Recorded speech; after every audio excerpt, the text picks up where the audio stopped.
All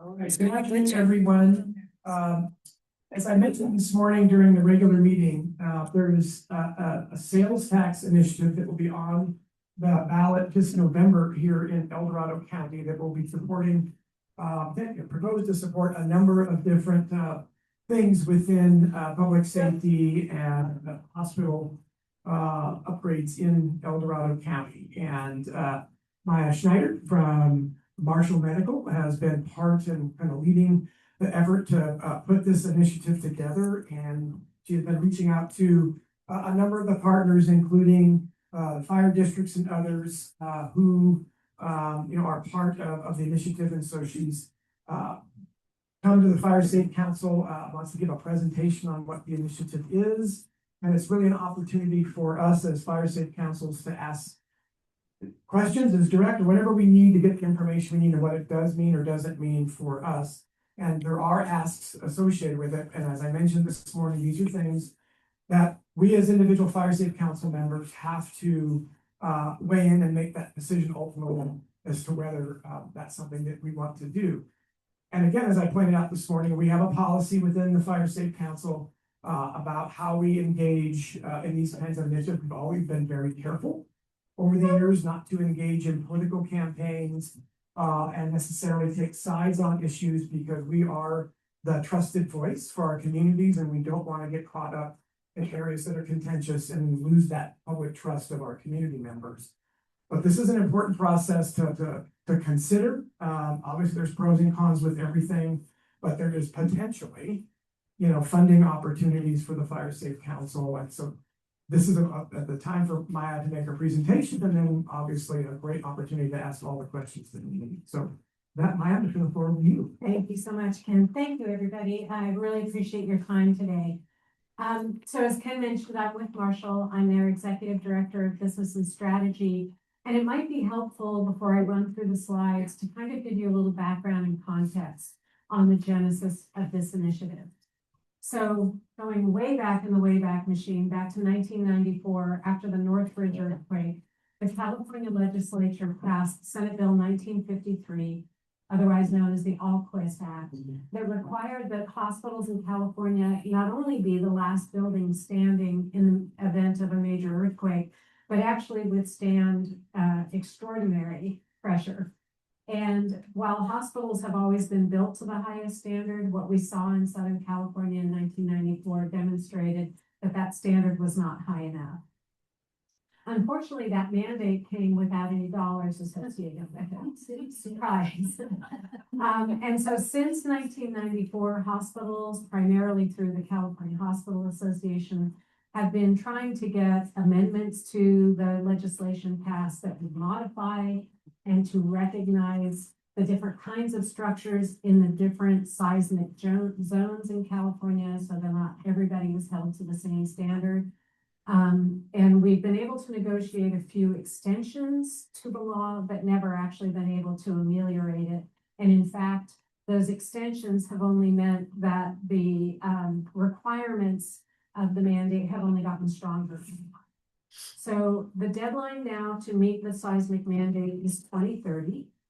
That deadline will not be extended again. There is no appetite for that either in the legislature or the governor's office. And so California hospitals have already spent tens of billions of dollars, that's billions with a B, in complying with this. Marshall has spent over $70 million to become compliant so far. But we still have another $40 or $50 million to spend to meet the seismic mandate in 2030. And that investment will actually not return anything better for our patients. It will not get us new equipment. It will not get us private rooms. All it is some utilities remodeling on the inside of the facility that will be unrecognizable to anybody coming into the building. So I've been working with our board of directors over the last couple of years.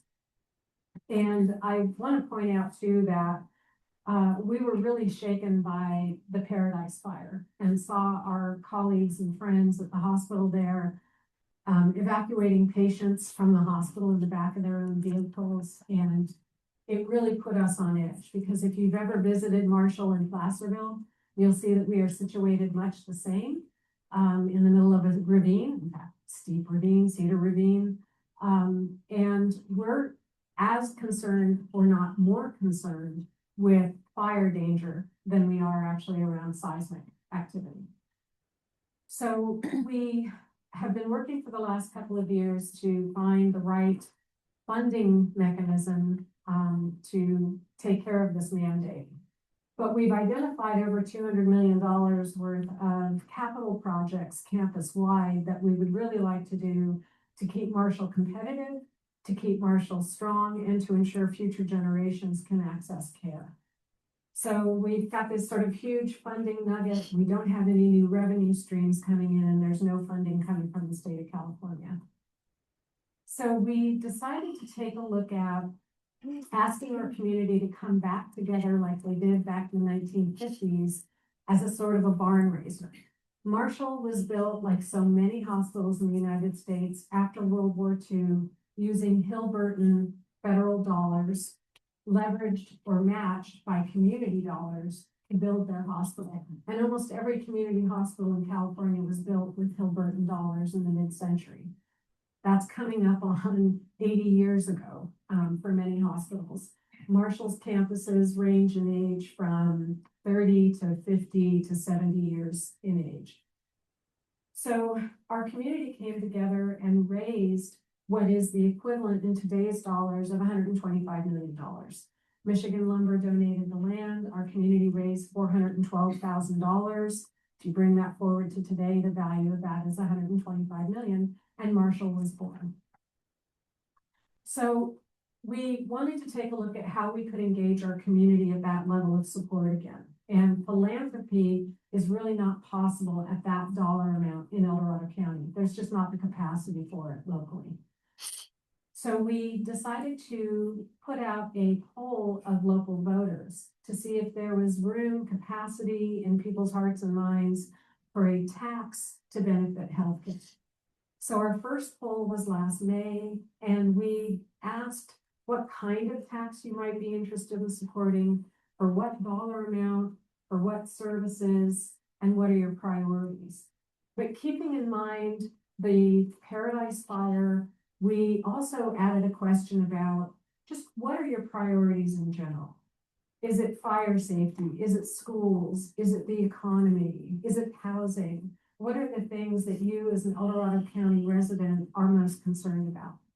And what floated to the top of that list in the voter poll that we did was sort of equivalently access to healthcare and fire prevention, planning, and suppression. They were equal in the minds and eyes of our voters. And so that's when we pivoted. So next slide, please. Oh, sorry, I didn't even start the slide presentation yet, but let's do That's a long the thing. introduction. So Yeah, it's it gently went right into it. Okay. Me believe now it should be working.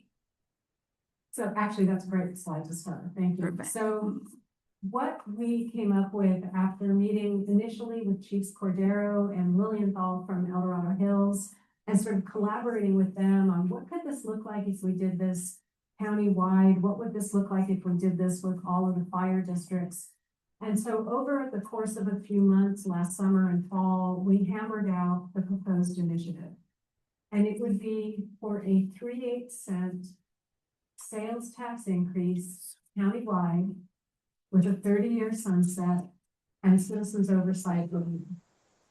The potential use of those funds is facility improvements to increase access to healthcare and take care of state mandates, support for wildfire prevention and planning, and support for rapid 911 emergency response in our county. Next slide, please.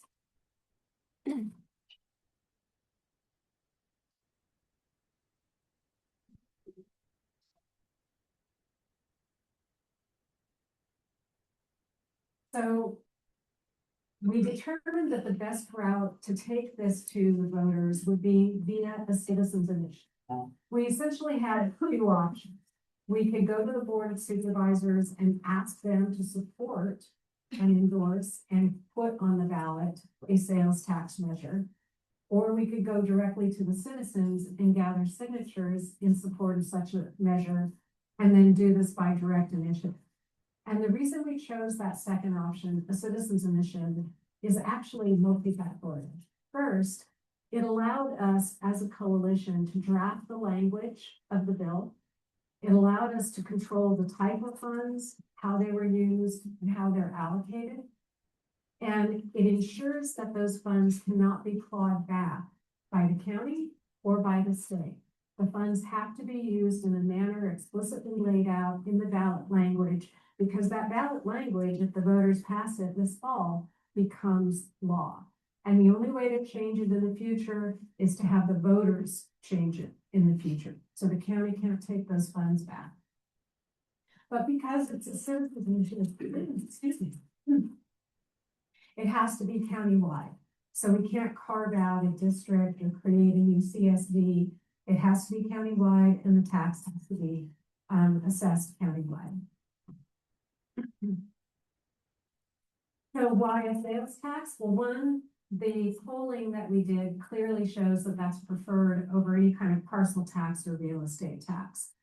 Two, it generates the funds pennies at a time. Most people don't feel the impact, especially of the 3/8 cent increase. It spreads the tax burden among visitors as well as locals, and we estimate that between 25 and 40% of the revenue that we see from this will come from people who live outside of El Dorado County. It's preferred by taxpayers and voters generally, and we kept it at 3/8 of 1 cent specifically to preserve capacity for South Lake Tahoe and the county to pass future taxes without bumping up against the state mandated maximum of 9.5% on sales tax. That maximum can be exceeded with simple legislation, but we just wanted to make sure that we preserve that capacity. Next slide, please. So I mentioned it's modest. That's always relative when you're speaking to people who are looking at really tough economic times, but it's essentially 38 cents on a $100 purchase. And most of our households, if you use the median income, will pay less than $5 a month more in taxes than what they're paying today. Also keep in mind that essential purchases like food, prescriptions, diapers are all exempt from sales tax. Next slide, please. And then we worked with some economic modeling, and one of the things that we feel most strongly about this measure is that these are dollars generated in El Dorado County that will be used in El Dorado County. So unlike a gas tax or some other statewide tax that you might pay, this isn't going out into Sacramento and then being diffused among 58 counties. These are dollars generated here that stay here. And what we realized through modeling is that because those dollars would be regenerative in the county, that the net positive impact is between $100 and $150 million annually to the county. So it's really got a huge multiplier effect when you consider new jobs creation and the ability to serve more people. Next slide. This graph might be a little hard to see from a distance, but what this demonstrates is how the funds are allocated. So that blue band on the bottom represents Marshall's access to bond sales. So what Marshall would be doing, because our needs are immediate and they're large capital needs, is we would go to market with our portion of the sales tax revenue and sell revenue bonds. Those bonds would be extended over the life of the sales tax. So they'd have a 30-year expiration for the first tranche, maybe a 27-year expiration for the second tranche. But what that blue band represents is the repayment of the principal and interest of those bonds over time. The orange band on top of that is what the 13 fire districts in El Dorado County would receive. So the ballot measure calls for an allocation of essentially half or a little more than half of the dollars to the 13 fire districts based on the number of staff engine companies they have. And that's based on the number of companies they had as of the date of our submission of the ballot text to the county, which was in January. So even if they grew the number of engine companies they have in the future, their allocation would remain constant. And then finally, that band on top represents the 5% of the revenue annually that we have designated to the Fire Safe Council.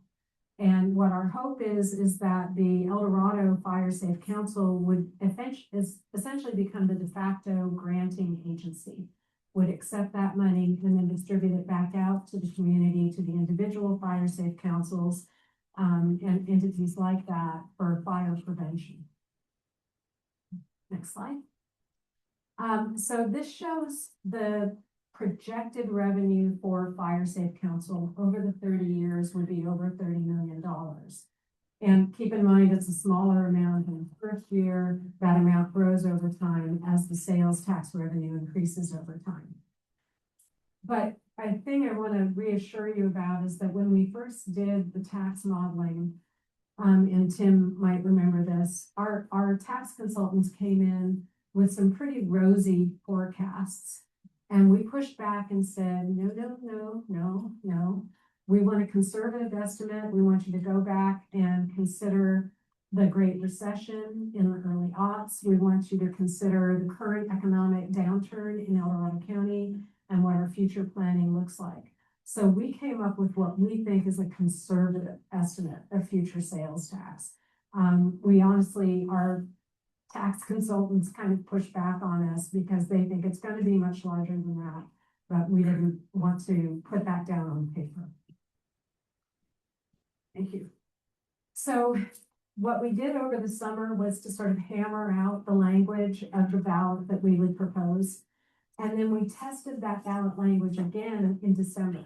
So we went back out to the voters, did another poll, did another survey, and read them exactly the language of the ballot text as we had hammered it out.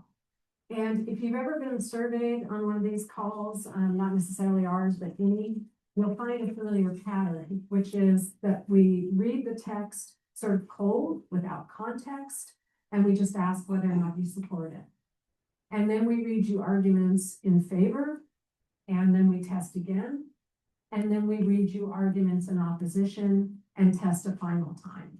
And that really tells us where the weaknesses of the message are, as well as what the proper messaging for the campaign would be.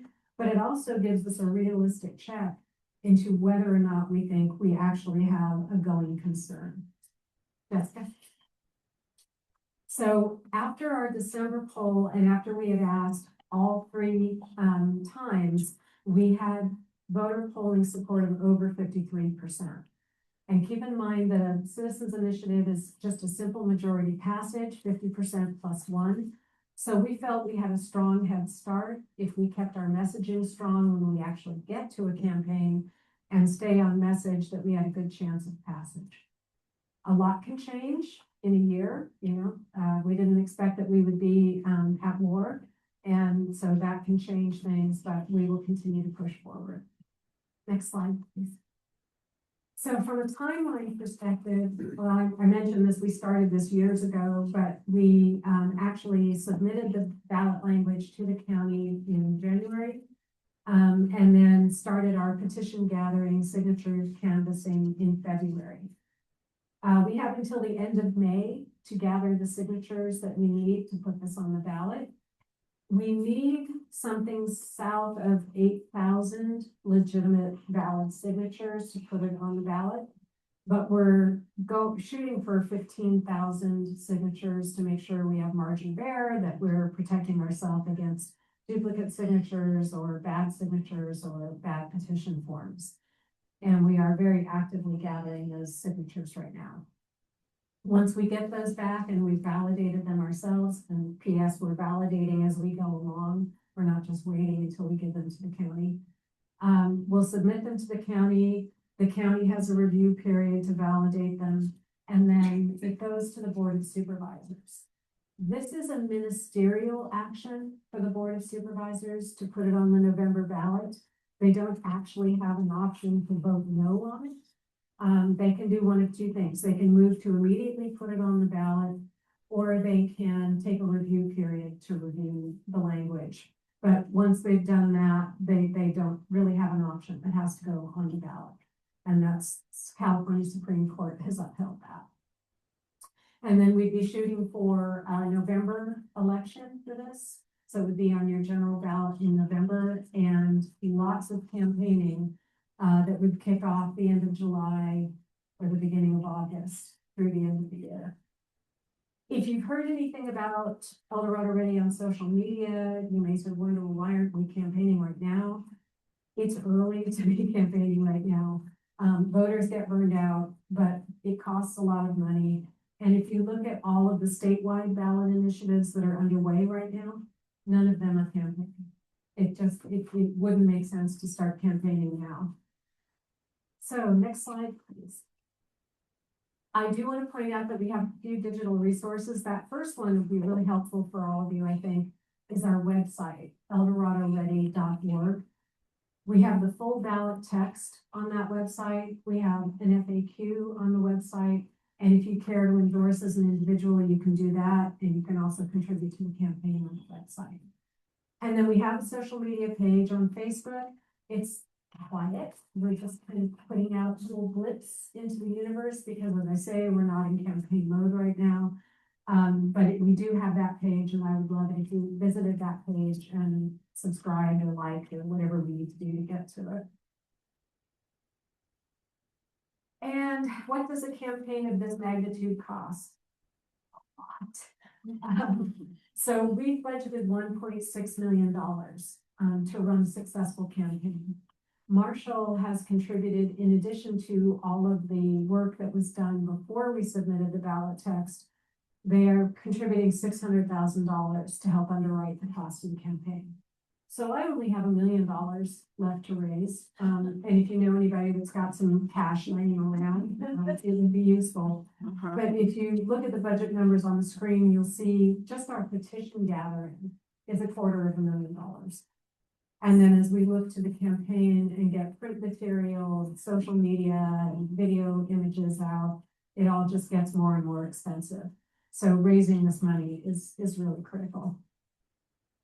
Next slide, please. Thank you. So how can El Dorado Fire Safe Council help, and how can our individual fire safe councils help? One, endorse the mission.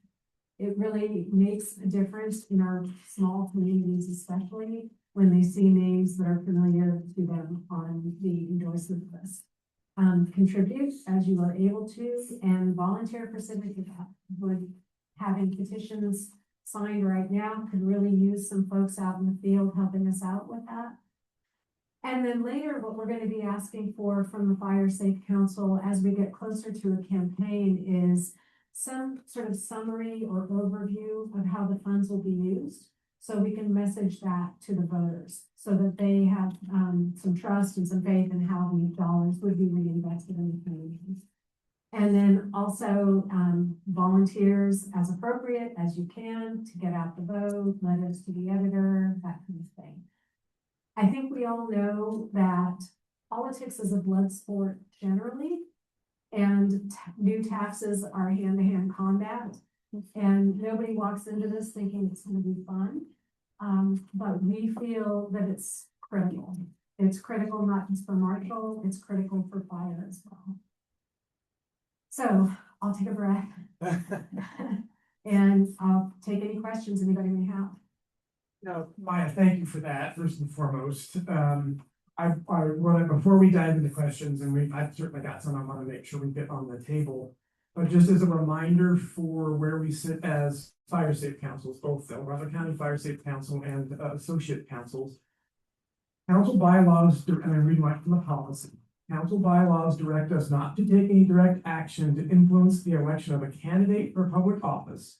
Our bylaws do not directly prohibit us from taking a position on a particular subject, but we take the position and advise to not get associated with a divisive issue that could produce repercussions for the council or your community council.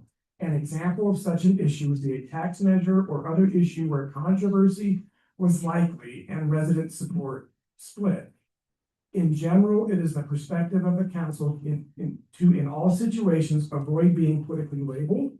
When a position is to be taken that reflects on the council, a board poll shall be conducted in order to form a majority consensus prior to announcing any official position. Unapproved use representation of the council name is strictly prohibited, and there's a number of other things not directly related to that in the policy. So the reason I lay this on the table is, I mean, this is where we have been. So this kind of a discussion is very new for us.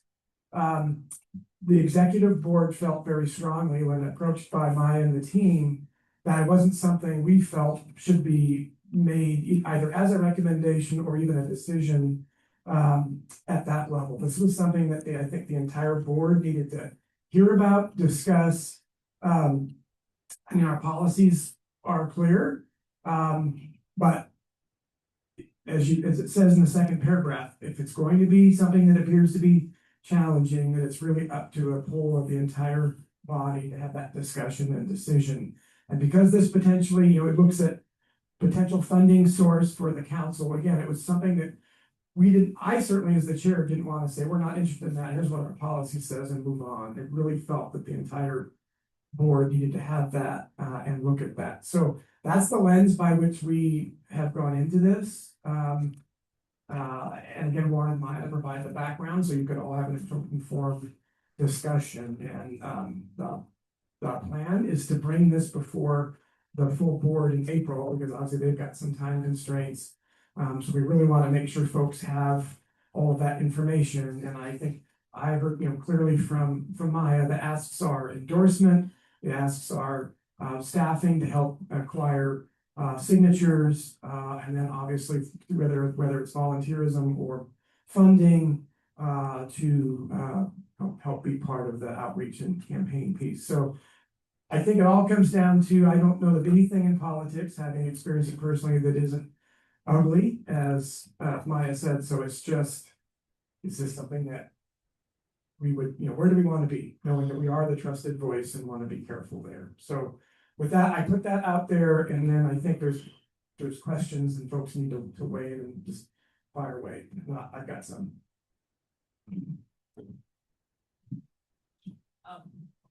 Right next to Bob. There's one in each section. Hello. I guess for things like this, I always like to ask the opposite question. So if you don't get this money, paint me the picture of what the world looks like without this money, like for the hospital and the fire departments, if you have any info on that. Sure. Because obviously we don't have it now, but does something fall off a cliff? Like, where do we end up with this money? Yeah, I so appreciate that question because it's vitally important. So I'll take this with the hospital first, and then take a swing at the other two recipient entities. So for the hospital, we have limited capacity to fund just the seismic. And if we go out all the way out on the financial limb and borrow the $40 to $50 million it's going to take, as I said, that gets us nowhere close to all of the other capital projects we need to get done. And importantly, it doesn't free up our operating revenue to reinvest into services and into financial stability. So I want to point out that Marshall is in the same place that all rural hospitals are in California and across the United States. Half of the nation's rural hospitals are in red ink. They are underwater and losing money every year. Marshall lost $9 million last year, and we're on track to lose money again this year. It's very difficult to imagine a world where we can continue to operate at the level we're operating today and provide the services we're operating today without this release on our capital. In terms of the fire departments, Chief Cordero said it so well, and you may want to jump in here, but Chief Cordero walked us through all of the funding challenges that our fire districts have, especially our rural fire districts, the smaller fire districts, starting with way back in the time machine to the ERAF shift that moved dollars away from fire districts and other entities, and then going on towards extraordinary expense increases, whether that's labor costs, whether that's insurance costs. Fire districts are really feeling the compression right now. And I would hate to see any of our smaller fire districts continue the way they're continuing on really shoestring budgets. It's not enough to be able to protect our beautiful county. In terms of Fire Safe Council, Paul early on was gracious to share the draft strategic plan with us. And one of the things we noticed is that one of your key objectives is to create financial sustainability. This would give the Fire Safe Council a 30-year revenue stream. And I don't know where else you'll find that stable revenue. Although, good on you if you can. But it's harder and harder to get dollars. As you know, the entire Western United States is looking at fire right now. And so those federal dollars, whatever federal dollars there were, are stretched even more thinly, and California's dollars are nearly non-existent. What happened there? Sure. Yeah, so for those of you who don't know me, I'm Jacob Boganski. I'm the Division Chief and Fire Marshal for Colorado County Fire. I two hats. I'm also the president for the labor that represents that works for Colorado County Fire and Sweepy Diamond Springs Fire. But so as far as the challenges for the fire districts, it is really important to step back to the formation of fire departments and fire districts. And so over time, most of the fire departments in our area, they established in the 60s under different fire protection district acts. So it's really idea of neighbors banding together, defining a boundary and saying we are going to enhance our services within this area. After a while, those they did set property tax. Some property taxes were in place, and a lot of fire departments during that time operated on volunteer staffing or also on donation contributions. So even it's really before my time now, but a lot of departments were having regular like spaghetti feeds and other things to raise money for fire apparatus or another initiative that they may have within their community. And a lot of that really has kind of gone away. Our fire district, we were made up of 5 different fire agencies that consolidated in 1991 and 1992. So our initial consolidation included Shingle Springs, Placerville, the city of Placerville, Pollock Pines Camino Fire Department at that time, and Pleasant Valley Fire District, with Northside Fire, which was cool, and the Coloma Lotus Fire District coming into the picture in 1982. What didn't happen at that time was any kind of increases in funding. So those were just simply relational occurrences that where fire districts were just looking to reduce overhead costs, to be able to share some staffing, to ease some concerns over that time. So as time marched on from again the formation in the 60s, they were we really had some consequences that we're really seeing now be firmed up, and one of those things was the Prop 13 property tax limitation within California. They capped all of our property taxes at a 1% increase at that time. And so what occurred was when those decisions were made, again, fire departments even then were largely augmented with volunteer assistance, or they had a lot of donations that they were receiving. So the tax rate that we received even today was based off of what we needed then to run a fire department. It's been a challenge to continue to sustain those, to sustain that funding. So, in that time, we've increased services dramatically, even in things like technical rescue or emergency medical services and the providing of paramedics on fire engines and throughout the county. So those are some things that we've added on to all this and have professional firefighters within the fire station. They are staffing the fire engines to respond immediately to calls, as opposed for waiting for volunteers to respond into the station and then take the apparatus to the fire. That's a lot of the history of our fire agency with the bell tower. Hospital. That was why it's standing there, was to call volunteers to the fire station to put out fires locally. But again, as we progress over time, and even as property taxes have increased, our portion of those taxes have not increased. And in the 90s as well, we were hit with a state mandate called ERAF, which was where a portion of our fire district's funding, 10% of our fire district funding, was reallocated to a pot of money within the county that now goes to schools within the county.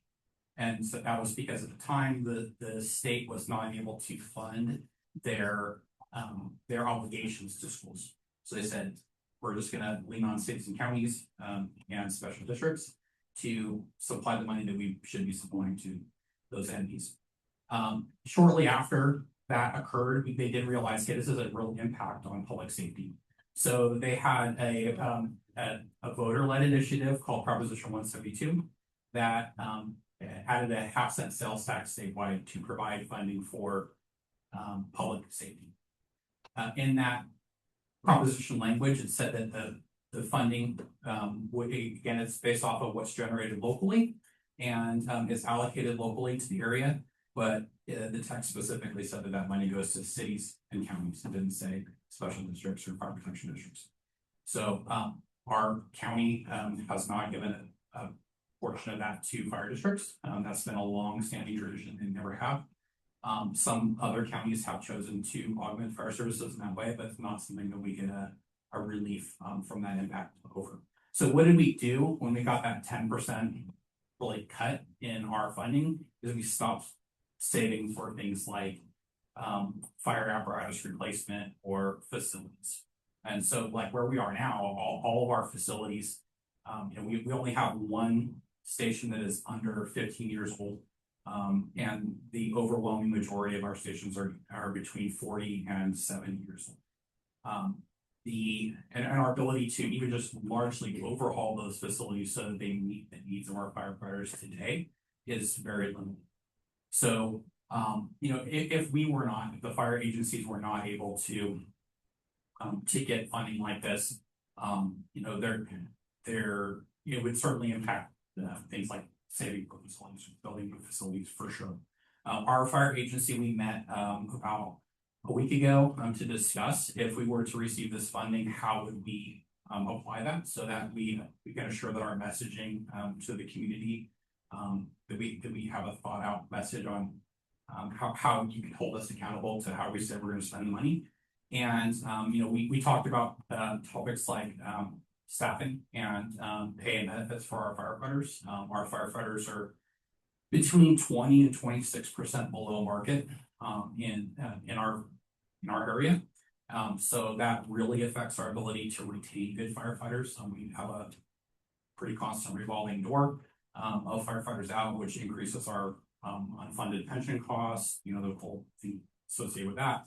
But at the end of the day, it's hard for us to recruit and retain firefighters to work in this community. So about 3 years ago, we were looking at the experience level of our firefighters, and our average firefighter had about 14 months of experience firefighter level, which is a lot of reliance on our company officers and our other personnel to assure that they're safe and to make sure that we're operating efficiently. So staffing is another one of those issues.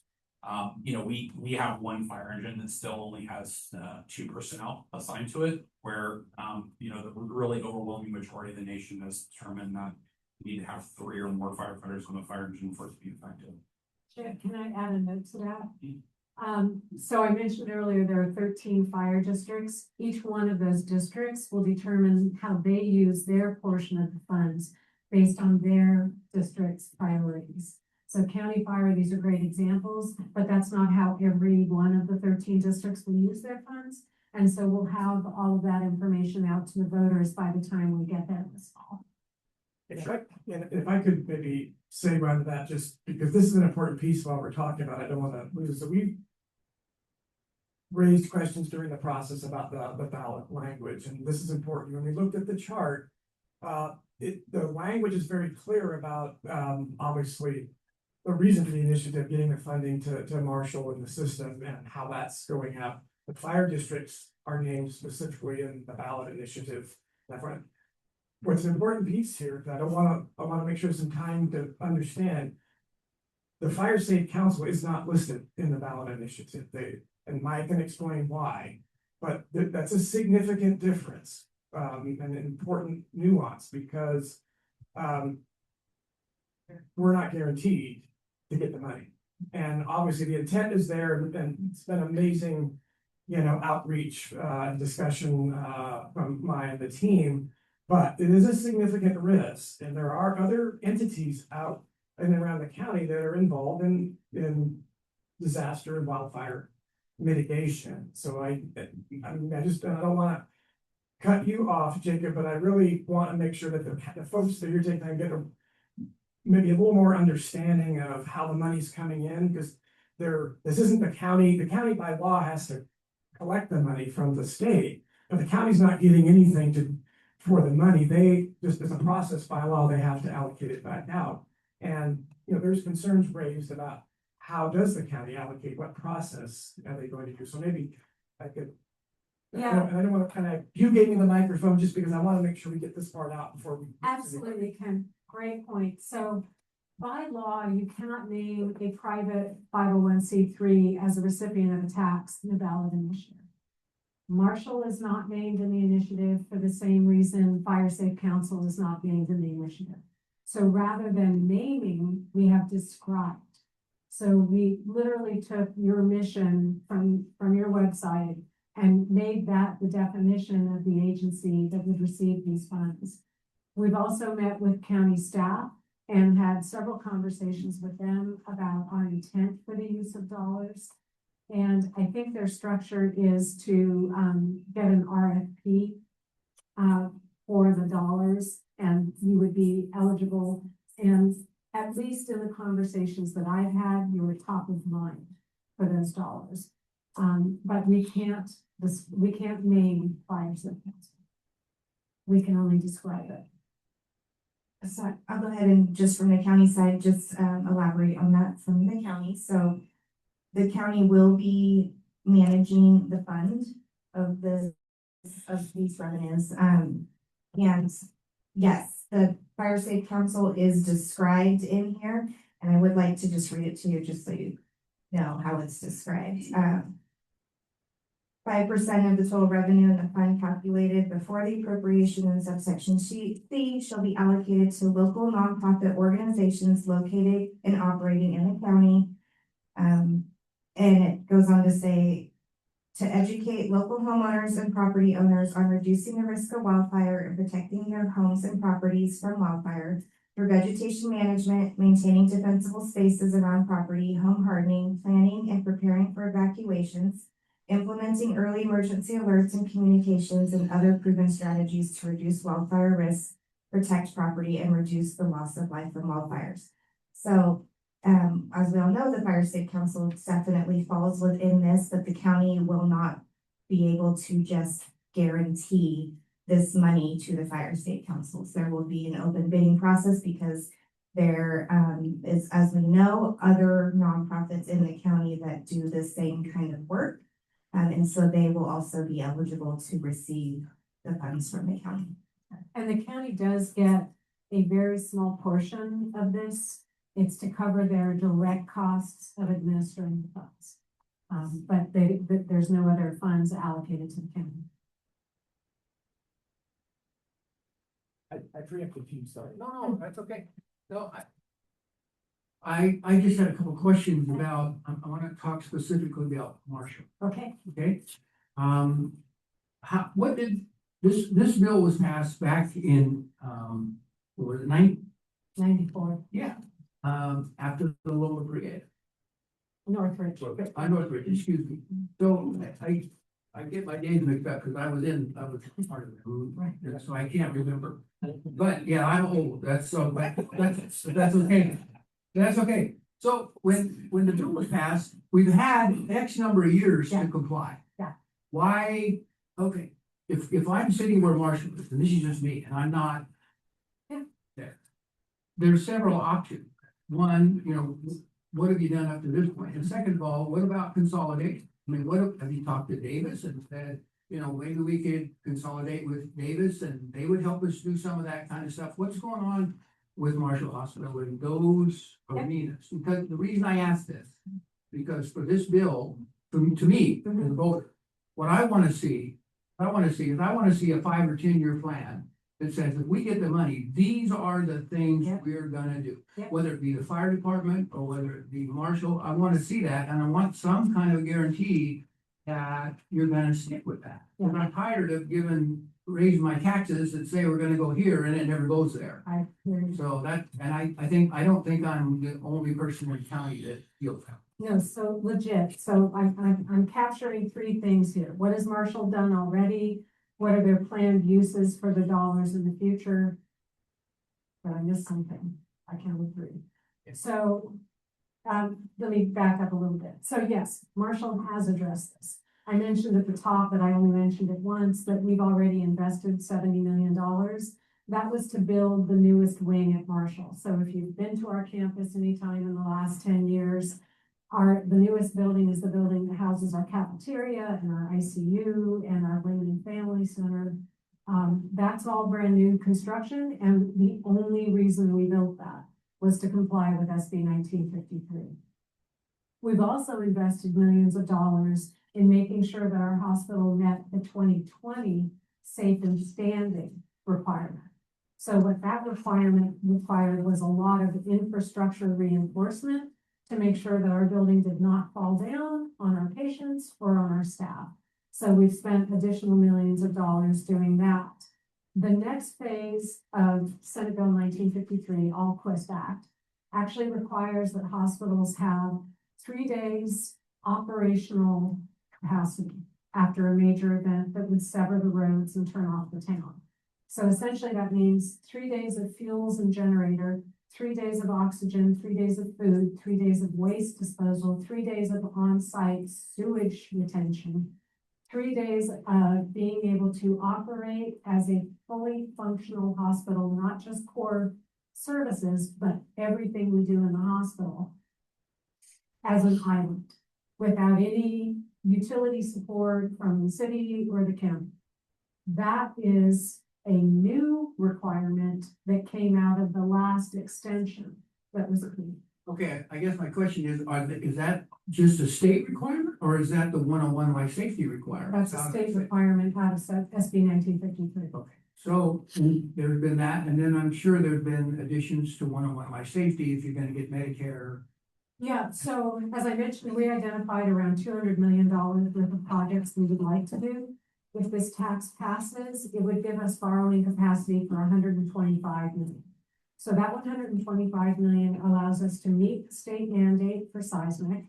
Then it also allows us to modernize our other facilities and make sure that we're addressing both the regulatory issues, the licensing issues, as well as access issues.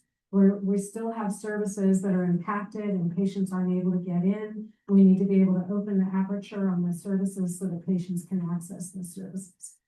So, and we do, to your point about a plan, I couldn't agree with you more. And so I mentioned that we identified $200 million worth of projects.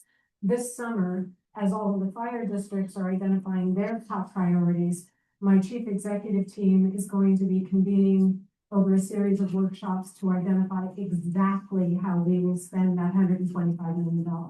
So that by the time we actually launch into a real campaign this summer, fall, we will be able to message to the community and hold us accountable for exactly what we plan to do with this topic. Okay, I guess the reason I'm asking you about the 101 life safety is that's HHS.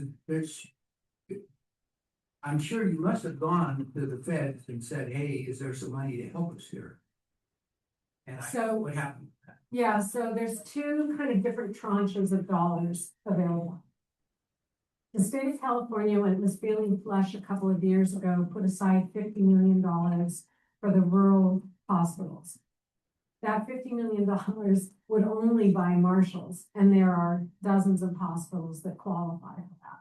So we expect to see about $1.5 million or $2 million from that. But that doesn't cover, 6 months of architecture bills. The other dollars are from the HR one, the rural health transformation dollars. Those are coming to the state of California. The feds just released most, but not all of those dollars to the state of California. And we've been working with the state on how they plan to use those dollars. It's not for capital. Those dollars will be used, their idea for rural health transformation is building the infrastructure for more telemedicine, telehealth, access to care for our really rural and distant patients who are out in the far-flung corners of the state and our counties, so that they can access care without having to drive anywhere. And that makes total sense from an access to care standpoint. But from a dollar standpoint, not one penny of that dollar will go to capital. Okay. You satisfied? Hi, about this. I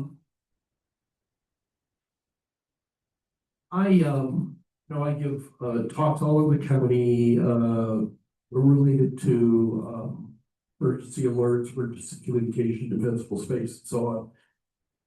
And I mean all over the western slope. And I love this initiative. I think it's been really well thought out. I hope it passes. I'm more concerned about how to get the voters to pass it. And the two questions I have here really relate to fire. I live I'm the chair of the Global Wilderness Fire Safe Council. We have within our Fire Safe Council 3 fire districts: Garden Valley, El Dorado County Fire and Rescue. We have 3 fire stations, one each for the different districts that are unmanned. We don't have a manned fire station. As a chair of a Fire Safe Council, I get hit with this all the time. There may be really good reasons why they're not manned, and I've heard some of them, but the voters don't understand it. So I think that's a question that should be addressed. If you were going to say you were going to man, El Dorado County was going to man, Station 74, you get a lot of votes probably in the Global Wilderness area. I also, though, I've been out in the South County, Pioneer. I think they have 1 station. And then I've seen the fire stations. I've been in them all in El Dorado Hills. These are beautiful fire stations, well financed. How is the money going to be distributed? How does a little fire district like Pioneer get some improvements? How does some of these, I know there's, in Tamara's area, there are at least 2 unmanned stations up there. I think one might be Garden Valley and maybe 2 of them for Georgetown Fire. And there's others around the county. And I think that is something that ought to be addressed for the voters. Yeah, If I could just say one more thing, Pioneer, I believe, is the largest fire district in terms of area in the state. And 1 station, right? And 1 station. Little dinky station. I was just there 2 weeks ago. And not fully staffed. Yeah, so Jake, I know I want to have you chime in here too, but just FYI for the conversations that we've been having with the fire chiefs.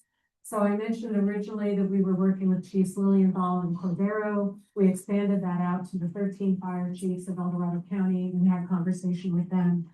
As I mentioned, each one of those districts is going to be using the funds in a different way. And we are gathering all the thoughts. Like Jake was saying, they've met, we've asked all the fire chiefs to come back to us with an outline of how they plan to use the dollars. But I can give you an anecdotal example. The chief of Fallenly has said that they are staffing an engine company, straight out. That's how they're using the money in year 1. And a few years later, they may add more equipment, but they're building their staff. So I can't speak to each of the 13 districts, but I can tell you that they're all sharpening their pencils and doing the work on how they would spend the money.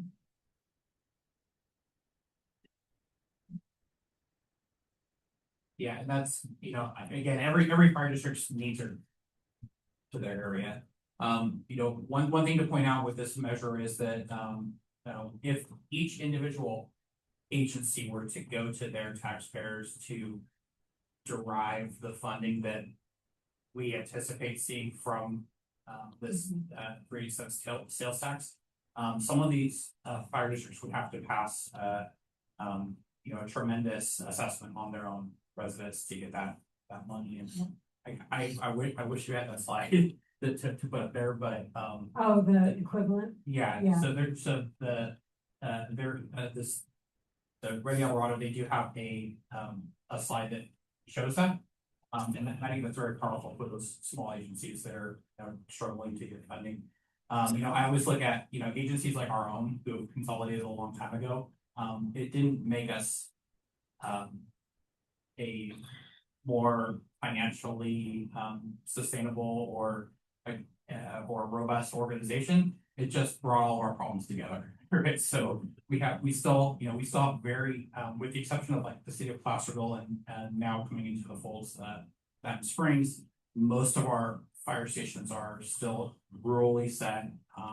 The populations are not very dense in those areas. So the ability for us to ask those communities to provide some of the necessary funding is a challenge. And for part of our conversation is that we would really like to staff one additional position on one of our fire engines. And that for our agency would be approximately $480,000 for one position. So the for us to staff an entire fire station, we're looking in the $1.6 million annual operating costs just to operate the fire station, and to that doesn't include the initial construction cost, the initial cost of buying the apparatus to put in there, the backup equipment, everything that goes into running an efficient and effective, resilient fire station. So, those are the challenges that we face. This initiative helps out tremendously, but I don't know that it solves all of our problems. These are just good conversations for the communities. It really provides some capital for each agency to make some smart decisions to definitely improve on their current position. But it's as far as those kind of community level changes, those will definitely require additional conversation. And we right now we've tried to allocate our resources to where the community centers where there's the most population and risk. It's not decisions based off of like who lives down the street or anything like that, but it's we're trying to do the best with what we've got, leaning a lot on partnerships with CAL FIRE and other agencies to spread that the response capability as much as we can. But it's definitely we're not without challenges. But again, for some of these agencies, it's the equivalent of them passing an $80 or $100 a year additional assessment for their district. Which again, a lot of these agencies they talked about, a lot of agencies going to divide.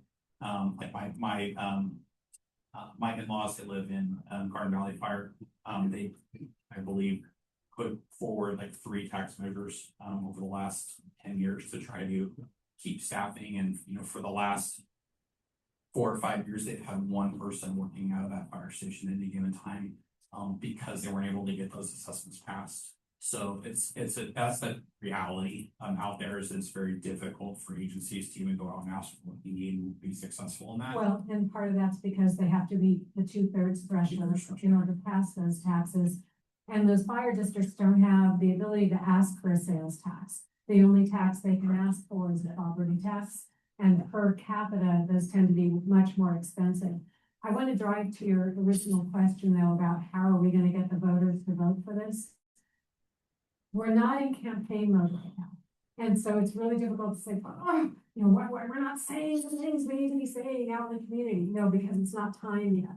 And that can be frustrating for anybody directly involved in the campaign who really wants to be out there waving the banner like me. And like most of you, I think will eventually want to take a stand on this.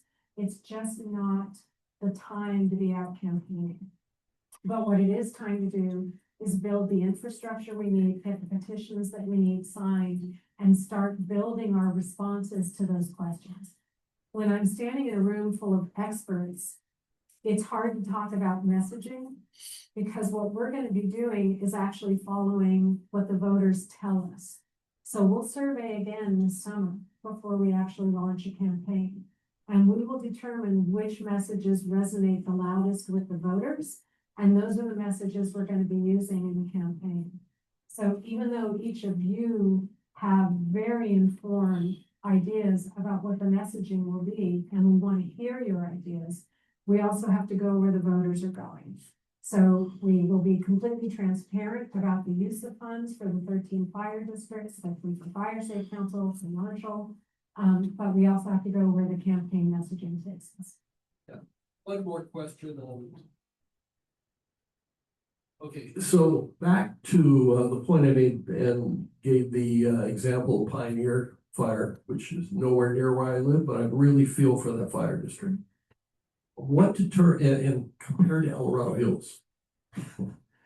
I mean, if you've seen any of the stations there in El Dorado Hills, are fabulous. I mean, I would love to see every fire station look like that in the county. What determines how much money each fire district is going to get? Has that decision been made? Yes, so the modeling has already been done, and the allocation was based on the number of staffed engine companies each of the districts get. So the smallest districts start at, I think, around $250,000 a year additional revenue that builds over time. But the allocation was agreed to by the fire chiefs in the Fire Chiefs Association meeting. There was no better way to allocate the funds that would have meant more money for the smaller districts. If we had done it per capita, it would have been less. If we had done it per structure, it would have been less. If we had done it based on assessed value, which doesn't make sense because it's a sales tax, So we came up with a formula that had been used before by the fire districts for another circumstance. So it was a familiar model. And then the tax modeling we did demonstrated that Marshall will have capacity to borrow the $125 million in capital. The fire districts will get collectively something north of $300 million. And then, as I pointed out on the graph, $30 million or more to Fire Safe Council. So they know what they should be expecting, but that's going to vary based on the year. Yeah, but it's in the, if you go to the El Dorado Ready website, they have the full text of the initiative and they do have the percentages. So Pioneer will get 4%. Yeah. And El Dorado Hills would get 20. Yeah, just to button that up, I guess, it is important to note that the smaller fire agencies, like based off of the amount of parcels that are in their area, they're getting a larger, like per parcel or per taxpayer amount than a lot of the more densely populated areas. So, it's really hard to define the equity, without, if there was something to rely on as far as some great comprehensive analysis of the fire agencies and their needs, based off of some kind of a scientific methodology. We could beat that up for years and studies and consultants and try to figure that one out. But we know that the need is now, and we're and which is one of the reasons why the fire agencies have chosen to participate in this and to allocate the funds the way they did.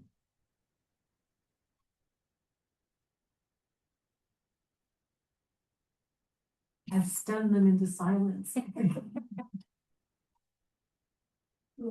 do have a question, sorry, regarding back to, it sounds like the Fire Safe Council will have to apply through the RFP process. That was my understanding from county staff. And then who actually determines, and any nonprofit in the fire realm can apply through the RFP process, is that correct? Any nonprofit that meets the definition as outlined in the ballot Okay, text. thank you for clarifying that. And then who determines who receives the award through the RFP? The county will make that determination.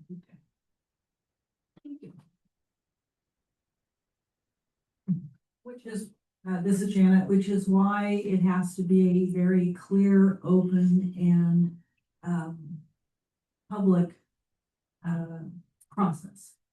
So we're not, none of that can be done behind the scenes. The CAO is certainly not going to, be perceived as favoring any one organization or over another. So there will be a set of criteria that everybody will have to apply to and be evaluated against in a public process. So a West Slope Foundation, for instance. Absolutely. Would be a competitor to us. So the question was, can West Slope be a competitor? West Slope, Latrobe Fund, any of those organizations in the county that, and I don't even know why, what's the brain just left, but yes, any of those organizations that are 501c3 that do kind of this thing in the county could be competitors. But having said that, we just went through our fiscal analysis and you're seeing how much money we spend a year and what our prognosis is, so you can weigh that against there's $650,000 there that, you know, we could use for programs or use to maintain our fiscal health of our organization or provide money to associate councils. I mean, there's any number of things that we could use with that. It's a lot of money that is available. Just throwing that out. And I guess too, we're being asked as part of this, as part of our participation, to outline how how we would use the money, but we don't know for sure we would get the money, right? So is that being disingenuous to the voters? No, I think we'd have to be transparent about that in the messaging. Okay. Ideas like, you know, suggestions from Fire Safe Council would be, so, yeah. I'm gonna speak to the fire service. I would hope that when you put your plan together, part of that plan is not, I'm not just gonna build stations. I'm not just gonna buy equipment. I'm not just gonna, staff. How about some water? How about, because we used to, this is the old days, we were just volunteers. Volunteer department. We would budget every year a certain amount of money to give to EID to increase water lines in different areas. I am, you know, he wasn't even born yet, but to increase water in areas where we didn't have water. And this is important today because if you want to talk to people who don't have water in their jurisdiction, ask them what they're paying for insurance. So if part of that, as far as selling the program to the public, is saying, yeah, part of this money is gonna go to increase water lines and get them into areas where we don't have water now, where people's insurance rates can come down because we have water. Now, they also want response time, but water is a big part. If you can do that, I think that'd go a long ways to try to pass the issue. Good point. Yeah, and that point's not lost. I think that, you know, but it's, based off of the breakdown of our impacts, our fiscal impacts that I talked about earlier.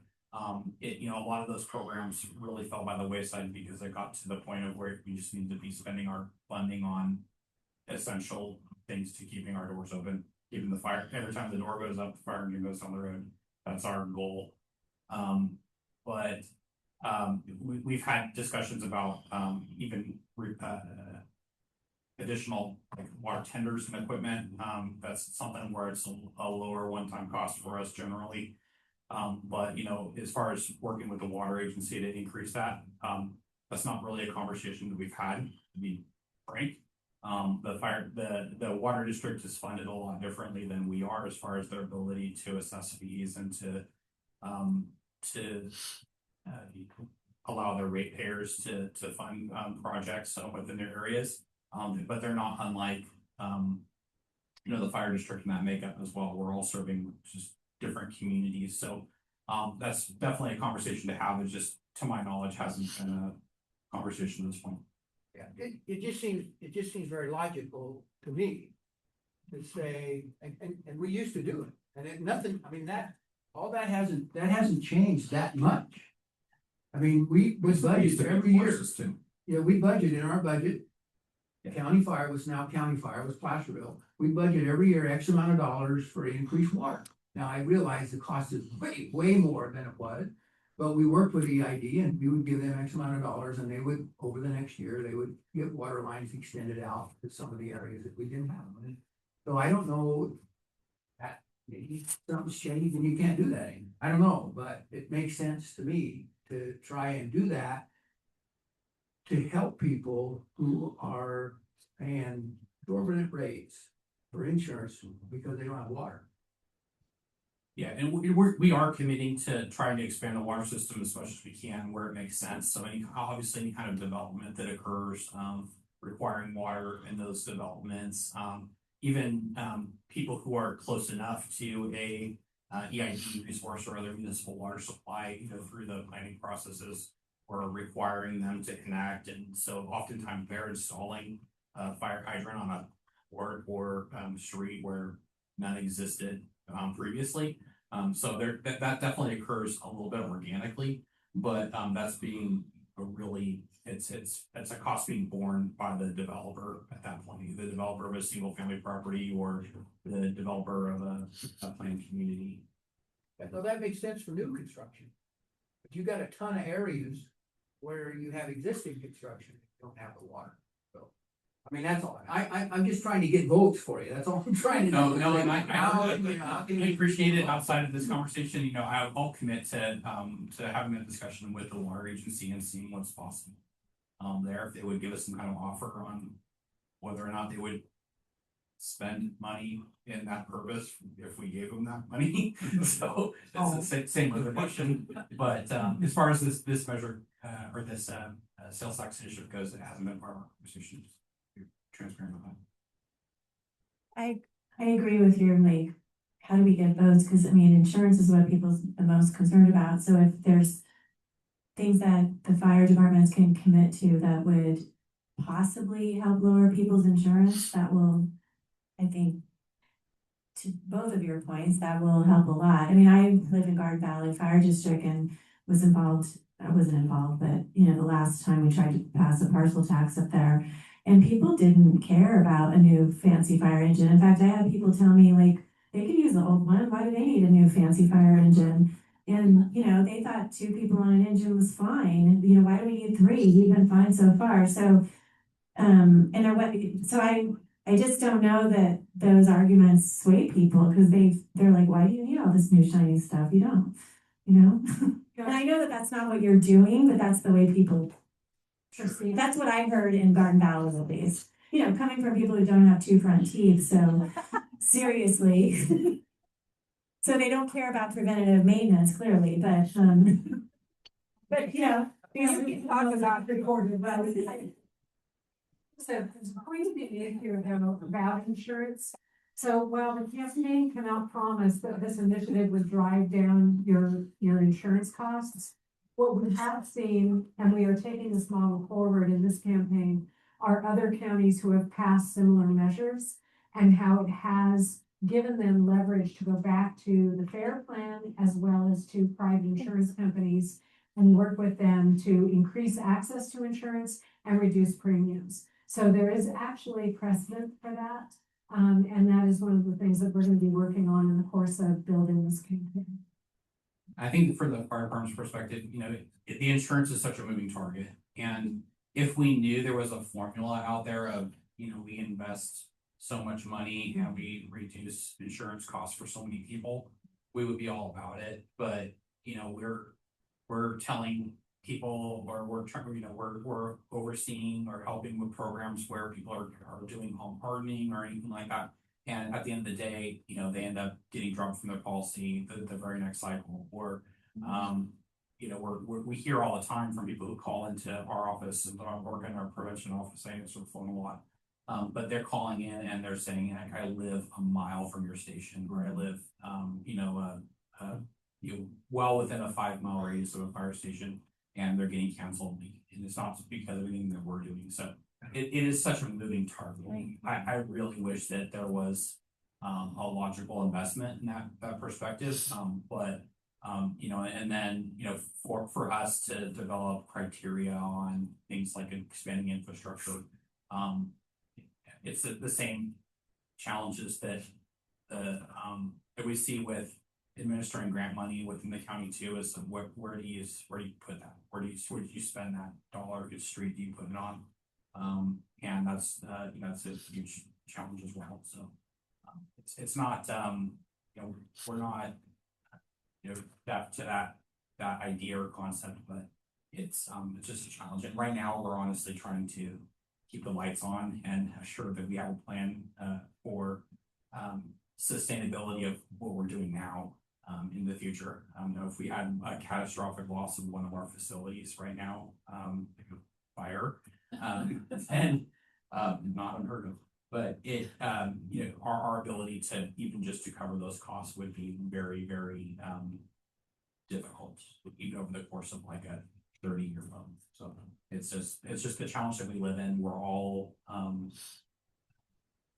you know, because of the slow growth in our areas, it's just we used to be at a point where new development would provide a lot of funding for those mechanisms, and now we're at a point where we need to maintain those investments that development paid for initially, and we never planned for that. Well, I'm very sympathetic. I'm just more coming from a place of when we did do something to fund a fire department and what I heard from the community, and it was really disheartening. Honestly, I couldn't believe it. It was like $75 a year and people didn't want to do it.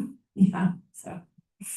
Well, and I think on behalf of my thought, and I think the City Councils as well, we hope that prevention is also considered, you know, staffing for prevention or prevention activities be considered as well. Yeah, that's part of our plan, actually. Any other questions, Paul? So, I don't like sales tax. They're considered to be regressive rather than progressive. I get my health care outside the county. Nonetheless, I am supporting this effort. And part of our strategic plan was identifying a non-grant source, a stable source. And we have been so, you know, we have benefited so much from Tamara and Janet and just our ability to get grant funding. But you live by grants, you die by grants. Right? And, you know, we should be able to be in a better position if we have a stable funding source to get grants in the future. That's one of the major reasons I'm supporting this. I could retire. Charlie Downs, many of you know, and I were batting around, how can we get, you know, some funding source? And we're looking at parcel tax and looking at the things that Fire Safe Marin had done and placed at Santa Cruz. But we didn't have the bandwidth. We just didn't have the capability. There's no way we could take on a campaign like this. And whereas I was reticent, I still have, you know, some concerns of the fact that Marshall had taken on this effort and that we were able to piggyback in some respects to the benefit of all, seems to be the best route to go, just in a practical level. And just, you know, one of the points that Chief Bagansky kind of brought up, you know, just seeing what's happened is the rate of volunteerism in terms of the fire service has declined significantly over the past 20 years. And there are many reasons, a whole other discussion. And the additional training requirements that used to be, if volunteers, you know, say, here, put on a pair of turnouts and go fight that fire. No mas. And that 80% of the calls are EMS. So you need a certain capability. I spent a good deal of my professional career working with hospitals and a lot of rural hospitals, and understanding that the fabric of the community often revolves around that hospital. And if you're on dialysis, if you're, on chemo, you can't live in those communities unless you have a viable healthcare system. And seeing the collapse of rural hospitals around this country is destroying many of these small communities. Then I look at what, even though we're not a big seismic zone, look at what happened to the VA hospital in the Whittier earthquake, what happened to the Kaiser facility and Olive View Hospital during Northridge. And when things go to hell is the time when you need the hospitals the most.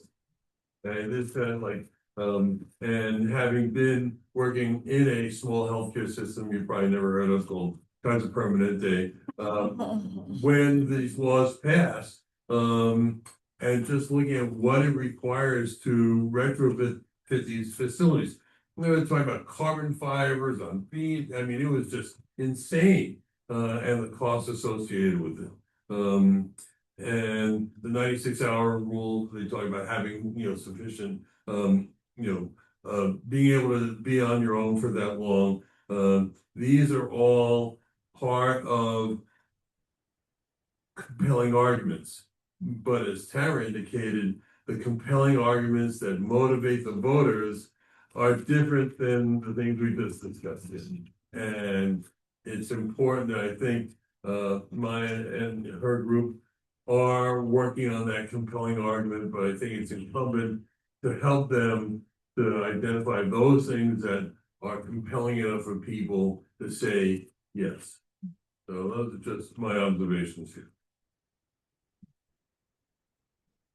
I mean, I always think about this, people are more worried about the cost of insurance, so they'll do home hardening and defensible space because they want their discount for their insurance, instead of like that they don't want their house to burn down. I mean, seriously, like this is like I'm always like, who cares about your insurance if your house is burned down? You have to do anyway. It's surface level. So that's what people care about. All I want is my 2 front teeth and my They insurance. care more about the $500 discount than actually that it will help their house not burn down. So that is what people care about. Surface Just level. one more point here. I want to reiterate what Ken said earlier, and Paul said, I support this. And as do I, but I personally support it because I chair a 501c3, and we have to be very careful how we phrase that. I personally support this, but 501c3 cannot or can engage in nonpartisan voter education, voter registration, and voter guide activities. But we cannot go beyond that in endorsing. Yes, you can. So, You can endorse an initiative, you can't endorse a candidate. okay. Yeah, there's a distinction between candidate. There's a distinction between candidate and Just what can. I have one last question. If I'm not mistaken, correct me if I'm wrong, our tax rate, El Dorado County, our tax rate's less already than Sacramento. Yes, it is. Okay. Yeah. And I will tell you, I guess I could say the majority of the people in this county, when they go shopping for big items, they go to Sacramento County. They don't have a problem paying that extra sales tax. Mm. So I think when we say, if we look at it and say, look, and I think even if you raise it 3/8 of a cent, it's still I gonna don't be think less. anybody thinks of it. So I think that's a real marketing tool to use to say, yeah, we're doing this, but we're still even less than Sacramento County. And people are gonna look at that and say, well, I go to Sacramento and Folsom all the time. and Except it's in money, South I don't Tahoe. even think about that. So Yeah. I think Yeah, that's exactly. one way to approach it. Yeah, I met with the El Dorado Hills Chamber last night, and the new tax rate, if this passes, would still be less than Folsom. That message doesn't carry in South Lake Tahoe, however, where their sales tax rate would go to 9 and an 8, but they also have a captive audience, if you will. And people, tourists particularly, don't pick where they're going based on the sales tax. No, Right. no. To that point, one of my pet peeves is that there is such limited retail in this county. Mhm. And if you want certain things, you have to leave the county to get it. Have there been any conversations to facilitate more retail in the county so that our tax dollars don't have to leave. And it Yes. would help, I mean, Yeah, certainly not on behalf of El Dorado Ready, but I think you can look at, for instance, Costco, looking to come into Western County. As you know, the growth in the county has really been pushed to the western boundary, and that's where most of the growth would be It's happening. moving uphill. What I'm personally hopeful for is state legislation that would create a sales tax rate based on where you were when you purchased your online purchases rather than where they're fulfilled. So if you look at sales tax revenue for Amazon, for example, you're paying the tax rate based on where your packaging is fulfilled, not from where you live. So, yeah. Which is similar to what vehicle purchases. Yeah, vehicle purchases, it's actually based on where you live. So you can go shop anywhere in the state of California. It doesn't matter. What you're gonna pay is based on where you live. So there's no incentive to go somewhere else to buy a vehicle. That's just a very, for purchases, general purchases, a very difficult thing to manage. Yes. Any other questions, for Maya on the initiative itself? Yeah.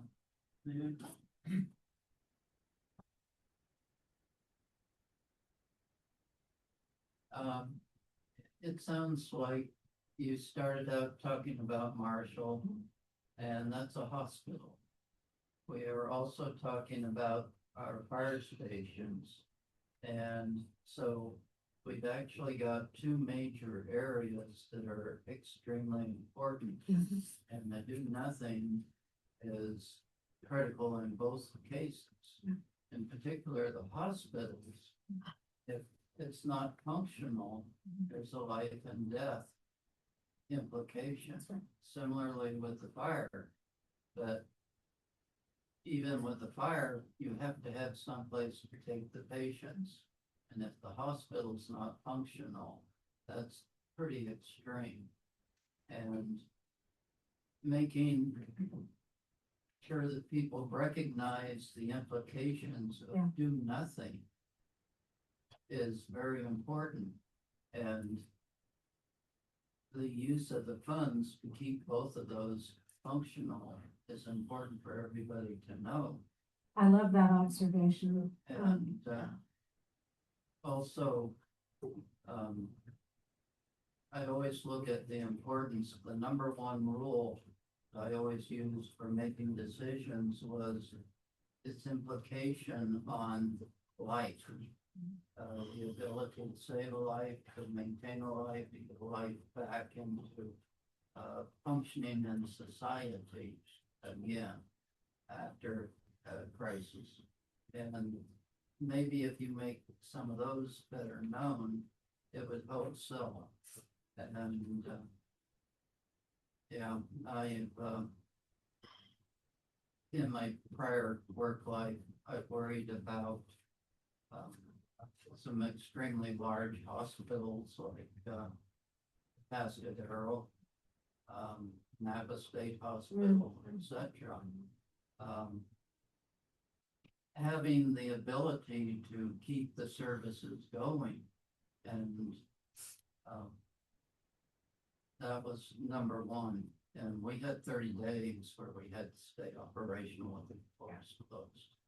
And it's important to make sure people recognize the implications and do nothing. I so appreciate that. And you made me realize something I should have said at the start. These briefings are meant to bring in stakeholders on the facts, but I'm not testing arguments with you guys. You already know what you need. What I can do, and if it's helpful, I'm happy to share with Ken and Paul, is to share some of the arguments we used in the ballot surveys, right? So when we went out to voters and tested, I can share with you some of the messages we were testing at that time. And that gives you some tenor of the kinds of messaging we'll be doing. But you are 100% right. If we don't make it abundantly clear what happens if we don't pass this, we really are at a critical juncture. And I know people say that often with ballot initiatives, I know this one to be true. And, so I really appreciate you floating that. Samaya, thank you very much. We appreciate all of your time and answering all of our questions, and Jacob as well.